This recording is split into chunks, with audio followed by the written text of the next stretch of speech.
പിന്നെ ഇതിനെ പറ്റി ഒന്ന് പറഞ്ഞാണ്. ഇത് ചുമക്കും കഫക്കെട്ടും തൊണ്ടവേനക്കുള്ള ചുമ, കഫക്കെട്ട്, തൊണ്ടവേന അല്ലേ? ഈ രാത്രി ഭക്ഷണം അല്ല ഇത് 1/4 ടീസ്പൂൺ 4 നേരം എടുത്ത് തെരപ്പ് പോകാൻ 4 നേരം കുറേശ്ശെ അരിച്ച് കഴിക്കും. 4 നേരം ചുമ, കഫക്കെട്ട്, ജലദോഷം, തൊണ്ടവേന. മറ്റേ മരുന്ന് മരുന്ന് വയറ് സ്തംഭനത്തിന്, ശോധന കുറവ്, നെഞ്ചരിച്ചിലിന്, വയറ്റിന്റെ അസുഖത്തിന് രാത്രി ഭക്ഷണം കഴിച്ചതിന് ശേഷം 1/2 ഗ്ലാസ് നേരെ ചൂടുവെള്ളത്തിൽ പറ്റുന്ന നല്ല ബുദ്ധിമുട്ടുണ്ടെങ്കിൽ 2 ടീസ്പൂൺ കലക്കിട്ട് കുടിക്കും. അപ്പൊ കാലത്ത് ഒരു 1-2 സുഖശോധന ആയിരിക്കും. ഈ ഓരോ ചെറിയ സ്പൂൺ വീത 4-5 ദിവസം കഴിക്കുകയാണെങ്കിൽ പുണ്ണ്, ഗ്യാസ്, നെഞ്ചരിച്ചില്, മുട്ടുമുട്ട് വേദന, കുട്ടികൾക്ക് കഴിക്കാൻ പറ്റുമോ? മുട്ടുമുട്ട് വേദന, നീർക്കെട്ട് ഇതെല്ലാണ്ട് പോകും.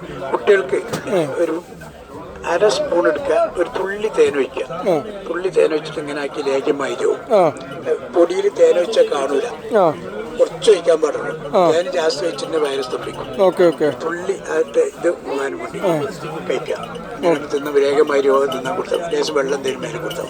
വയസ്സുള്ള ആൾക്കാർക്ക് വയസ്സുള്ള ആൾക്കാർക്ക് ചൂടെടുത്ത് കലക്കിട്ട് ലേറ്റ് കട്ടൻ ചായ കലക്കിട്ട്. അപ്പോൾ എല്ലാവർക്കും നല്ലതാണല്ലേ നിത്യശോധനയ്ക്ക് വേണ്ടിയിട്ടില്ലേ? ഇതാണ് ഈ ചുമക്കല്ല. അപ്പോൾ ഇതൊക്കെയാണ് ഇതിൻ്റെ കാര്യങ്ങൾ. പിന്നെ നിങ്ങൾ ഈ ഇതിൽ കംപ്ലീറ്റ് കാര്യങ്ങൾ എഴുതിയിട്ടില്ല? അതിൻ്റെ ആയിക്കോട്ടെ. അപ്പോൾ അങ്ങനെ ആയിക്കോട്ടെ കേട്ടോ.